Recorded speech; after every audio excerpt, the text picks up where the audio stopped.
Assalamualaikum everyone. Right now I'm here beside the historic GI Museum Chittagong. Today I am very excited to explore this amazing place. So let's go. এই ভবনটি মূলত 1970 সালের দিকে circuit house হিসেবে নির্মিত হয়। কিন্তু 1981 সালে এখানে জিয়া রহমান নিহত হওয়ার পর এটা ইতিহাসের অংশ হয়েছে এবং 1993 সালে এটিকে জিয়া মেমোরিয়াল মিউজিয়াম হিসেবে খোলা হয় এবং এখানেই তার স্মৃতি সংরক্ষিত আছে। এই জায়গাটির আলাদা ভাইব আছে, পাশে বিলাসবহুল রেডিসনগুলো এবং ঠিক তার পাশেই বাংলাদেশের ইতিহাসের একটি অংশ।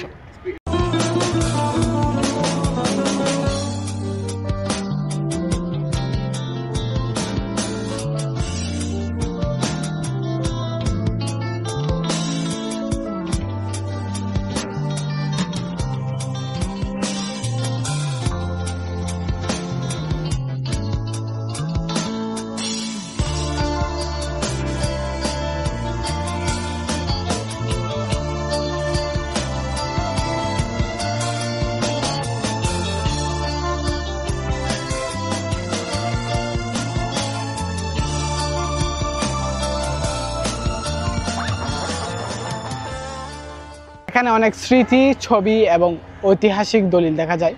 যারা হিস্টোরিক্যাল প্লেস ভিজিট করতে ভালোবাসেন তাদের জন্য জায়গাটা খুব ইন্টারেস্টিং। দেখা হচ্ছে নতুন ভিডিওতে ইনশাআল্লাহ।